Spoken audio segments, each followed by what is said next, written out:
একটা সময় আমি যার ছিলাম প্রিয়, আজ হয়ে গেলাম আমি তার অপ্রিয়।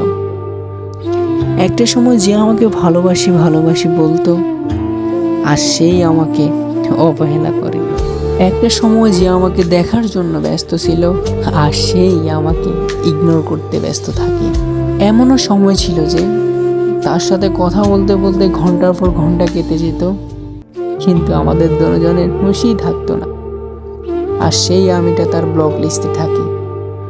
একটা সময় যে আমিটাকে সে কল বা SMS না পেত, তাহলে সে কান্না করে দিত, আর সেই আমিটাই তার ব্লক লিস্টে থাকি। ব্লক লিস্টে থাকারও কিছু কারণ আছে, যেমন তাকে বেশি ভালোবাসতাম, তাকে বেশি কেয়ার করতাম, তাকে একটু সন্দেহ করতাম। আরে ভাই, সে এটা বুঝে না সন্দেহ তাকেই করে যাকে মানুষ একটু বেশি ভালোবাসে, যাকে সে কখনো হারাতে চায় না।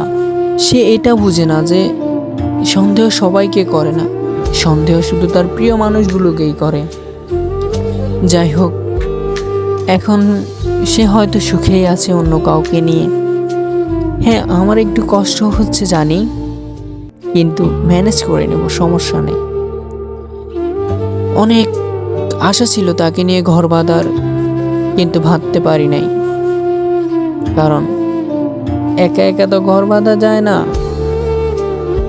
সঙ্গী প্রয়োজন হয়। সঙ্গীটাই যখন থাকে না, ঘর বাঁধবো কার জন্য? ভালো তাকে এখনো বাসি আর বাসবো।